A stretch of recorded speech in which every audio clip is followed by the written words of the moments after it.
ఏం ఆలోచిస్తున్నావే? మీ అమ్మని ఎట్లా ఇబ్బంది పెట్టాలి, మీ అన్న పరువు ఎట్లా తీయాలని ఆలోచిస్తున్నావా? ఎప్పుడు నువ్వు అవతల వాళ్ళ వైపు నుంచి ఆలోచిస్తావు, నా వైపుని ఎందుకు ఆలోచించావు? అట్లా కాదే. ఒక కుటుంబం మొత్తం కలిసి ఒకరోజు బిర్యానీ తింటే సంతోషం.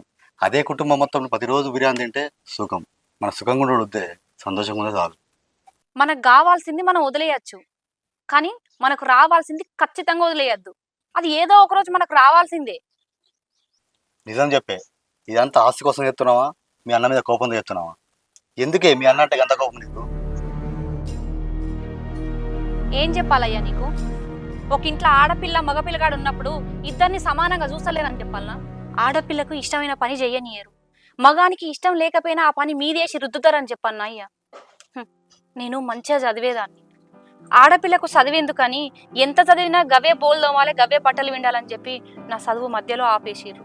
అదే మా నాన్న, మా అన్నకు చదువు అవ్వకపోయినా వాని డిగ్రీ దాకా చదివిచ్చిర్రు.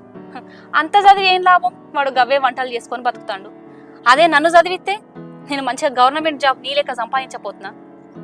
ప్రతి విషయంలో మా అన్నలు గొప్పగా చూసేవాళ్ళు, నన్ను మాత్రం చిన్న చూపు చూసేవాళ్ళు. మా అమ్మ నాన్న నన్ను చిన్న చూపు చూస్తున్నారని ఏ రోజు నేను బాధపడలేదు. కానీ అన్నీ తెలిసిన మా అన్నగాడు నాకు చదువు అవ్వుతలేదు, మా చెల్లె నాకన్నా మంచిగా చదువుతుంది, చెల్లెని చదివి రమ్మా అని ఏ ఒక్కరోజు వాడు నాకు సపోర్ట్ చేసి మాట్లాడలే. ప్రతి ఇంట్లో చెల్లెకు అన్నంటే ఒక ధైర్యం, కానీ మా ఇంట్లో నన్ను ఒక మనిషి లెక్క కూడా చూసేవాళ్ళు కాదు.